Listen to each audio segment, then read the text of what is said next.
मित्रों, आज के वीडियो में आपको दो ज्ञान प्राप्त होगा। पहला ज्ञान है भगवान महात्मा बुद्ध के अनमोल विचार।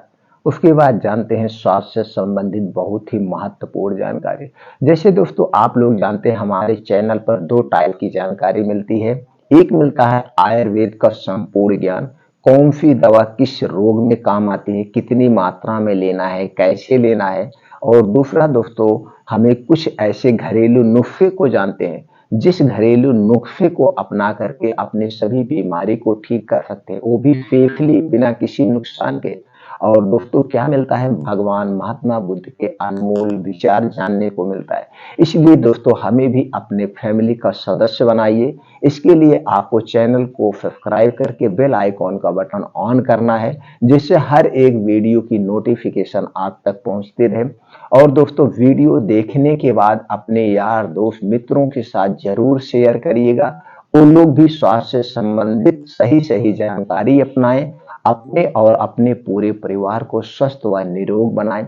दोस्तों वीडियो देखने के बाद लाइक जरूर किया करिए और कमेंट सेक्शन में ओके, थैंक्स या नमो बुद्धाय कुछ भी लिख देते हैं, इससे हमें बड़ी खुशी मिलती है। चलिए मित्रों, हम सुनते हैं पहले भगवान महात्मा बुद्ध के अनमोल विचार को। इसने ही संसार में एकमात्र ऐसा शब्द है जो एक दूसरे को पास लाता है। महात्मा बुद्ध ने अपने शिष्यों के स्नेह का मूल्य समझाते हुए हाथिनी की एक सुंदर व चंचल शिष्य की कथा सुनाई। एक हाथिनी ने एक सुंदर शिष्य को जन्म दिया। वह बड़ा होने लगा। उसे हाथियों का उपद्रव अच्छा नहीं लगता था। वह हाथियों के दल को छोड़कर एकांत में चला जाता और सोचता, हाथी क्यों उत्पात मचाते हुए जीवों को सताते हैं। एक दिन वह हाथी एकांत में बैठा हुआ था। एकाएक उसकी दृष्टि सामने एक वृक्ष पर पड़ी। वृक्ष पर एक कृष्णकाय बंदर बैठा था। वह उदास लग रहा था। हाथी उससे बोला, बंदर भाई, बड़े दुखी दिखाई दे रहे हो, बताओ तुम क्यों दुखी हो। बंदर बोला, मैं शरीर से निर्बल हूं, मेरे साथी मुझे छोड़कर चले गए हैं, इसीलिए मैं दुखी हूं। हाथी धीरज बांधता हुआ बोला, तुम चिंता मत करो, मैं जा रहा हूं, तुम्हारे साथियों को बुला लाऊंगा। यदि वे नहीं आएंगे तो मैं तुम्हारी सेवा करूंगा जब तक तुम जिंदा रहोगे। हाथी बंदर के साथियों की खोज में चल पड़ा। कुछ दूर जाकर उसने देखा कि एक वृक्ष पर कुछ बंदर उछल कूद कर रहे हैं। उसने सोचा कि सब उस बंदर के साथी हैं। बंदर हाथी को देखते ही डर कर भागने लगे। हाथी ने प्यार से बंदरों को रोकते हुए कहा, मुझसे डरो नहीं, तुम सब मुझे अपना प्रिय भाई समझो। बालक हाथी के स्वर में प्यार था। बंदरों ने ऐसा अद्भुत हाथी कभी नहीं देखा था। वह आश्चर्य से हाथी की ओर देखने लगे। हाथी पुनः बोला, तुम सब अपने बीमार साथी को अकेला छोड़कर क्यों चले आए हो। किसी बीमार को असहाय छोड़ देना अधर्म है। वापस लौटकर चलो और अपने साथी की सेवा करो। सभी बंदर उस छोटे से हाथी के बच्चे की बात को मान लेते हैं और वापस लौटकर वह आते हैं।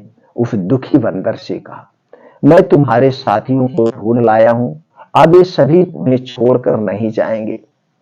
हाथी के उपकार ने उदास बंदर का मन हर्ष से भर दिया। हाथी की विनम्र वाणी ने सभी जीवों में नए प्राण भर दिए।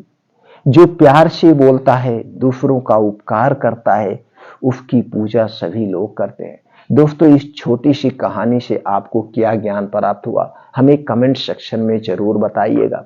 चलिए मित्रों, आप जानते हैं स्वास्थ्य से संबंधित आज की जो जानकारी है। दोस्तों सर्दियों में नहाने की एक गलती की वजह से 10 से 15% हार्ट अटैक, ब्रेन हैमरेज, लकवा, पैरालाइसिस जैसी अटैक आते हैं। पैरालाइसिस जैसे अटैक आते हैं। तो दोस्तों ये नहाने में एक गलती मत करना।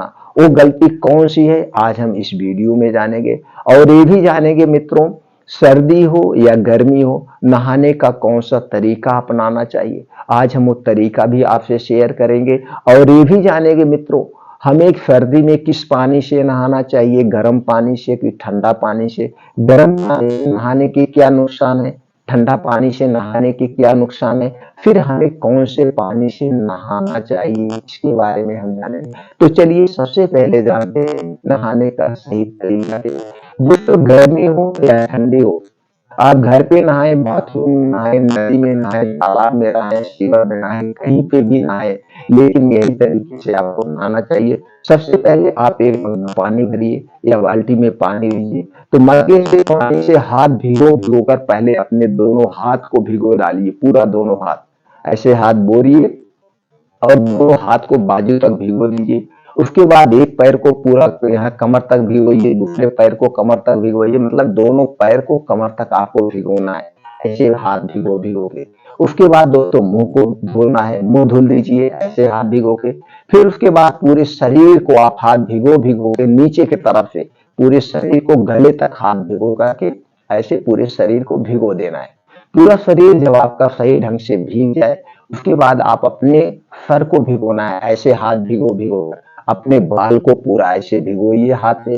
फिर पूरे शरीर को, हाथ को, बाल को, सबको पानी ऐसे भिगो भिगो कर भिगोना है और हल्के से हाथ से मलना है।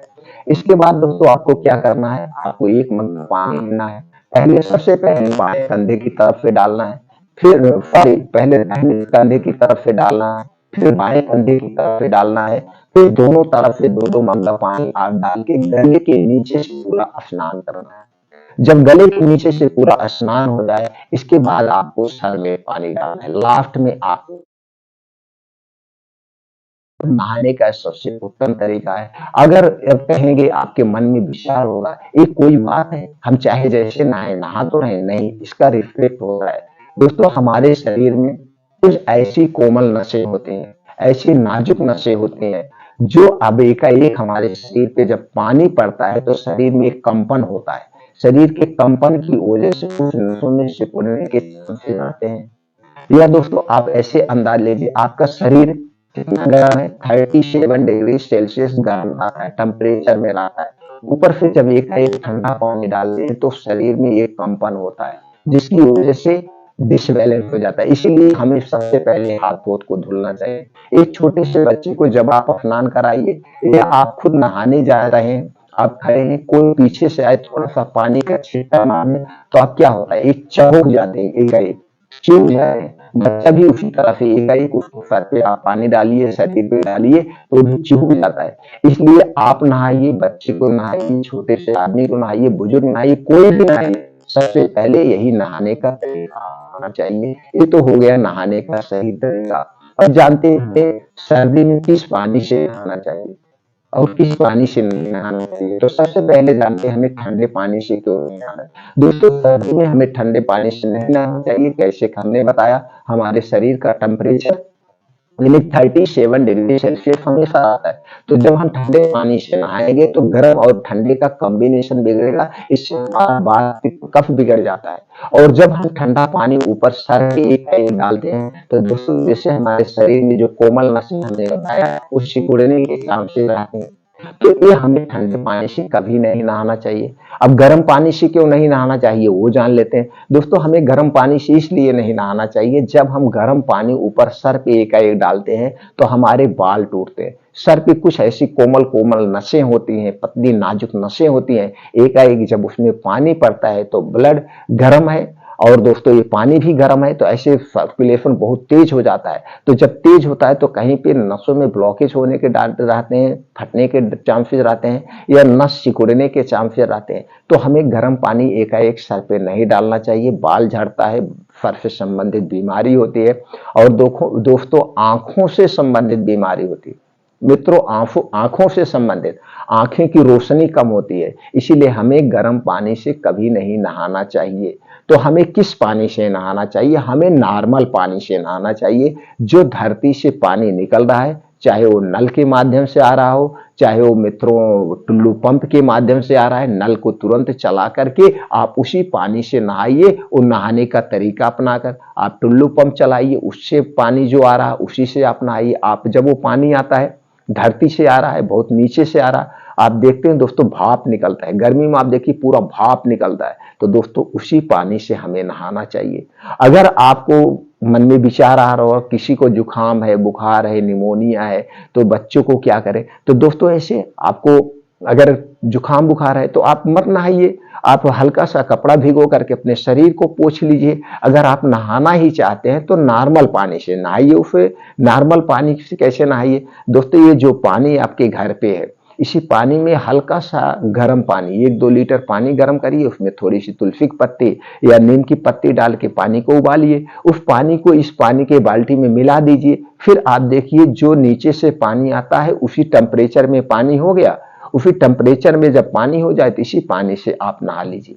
अब दोस्तों एक आपके मन में विचार होगा, कहीं कहीं ऐसे कुछ स्थान है, कुछ स्टेट है, कुछ डिस्ट्रिक्ट है जहां पे दोस्तों ना तो नल की व्यवस्था है, न तो सप्लाई, वहां पे टुल्लू पंप की व्यवस्था है, वहां पानी हमें स्टोर करना पड़ता है। अगर आपके पास स्टोर किया हुआ पानी उससे नहाना है तो दोस्तों सबसे पहले आप थोड़ा सा पानी गर्म करिए, जैसे हमने कहा उसमें तुलसी की पत्ती नीम की पत्ती डाल के उस पानी को पहले वाले ठंडे पानी में आप मिला दीजिए। ये नॉर्मल पानी हो गया। तो हमें इसी नॉर्मल पानी से नहाना चाहिए। बस इतना ध्यान देना वो पानी एकदम ही नॉर्मल हो, न तो गर्म हो न तो ठंडा हो, जैसे जमीन से पानी निकलता उसी टेम्परेचर में पानी होना चाहिए। इस पानी से हमें नहाना चाहिए, इससे हमारा शरीर स्वस्थ निरोग रहता है। दोस्तों जब हम गर्म पानी से नहाते हैं तो छोटी मोटी बीमारियां मिला के 126 टाइप की बीमारियां होती हैं।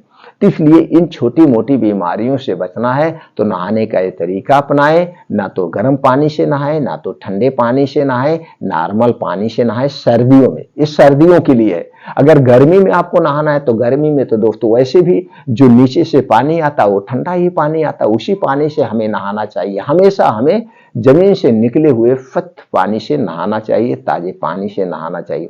अब दोस्तों यहाँ पे ये भी जान लेते हैं हमें सर्दी और ठंडी में कितनी बार नहाना चाहिए। सर्दियों में हमें एक ही बार स्नान करना चाहिए। अगर रही बात गर्मी की तो गर्मी में हम 2 बार नहाएंगे तो सबसे बेटर रहेगा। तो एक बार सुबह आप नहा लीजिए, दूसरा शाम को जब आप बाहर से आते हैं, चाहे फील्ड वर्किंग कर रहे हैं, दुकान पे जा रहे हैं, ऑफिस में जा रहे हैं, तो जब वहां से आते हैं तो दोस्तों जो गर्मी हुई रहती, पसीना से भीगा रहता है शरीर, तो इससे क्या होगा, जब आप नहा लेंगे तो पसीना साफ हो जाएगा, शरीर स्वच्छ हो जाएगी, डस्ट निकल जाएगा। और नहाने के बाद बाल वोल पोंछ लीजिएगा। पोंछने के बाद सरसों का तेल लगा के आप सोइए, फर्स्ट क्लास आपको नींद आएगी। यानी कि गर्मी में 2 बार नहाइए अच्छा रहेगा, नहीं तो एक ही बार नहाइए। ठंडी में तो एक ही बार नहाना चाहिए। तो दोस्तों नहाने के ये तरीके अपना करके आप स्वस्थ व निरोग रह सकते हैं। वीडियो ज्यादा से ज्यादा लोगों तक शेयर करें।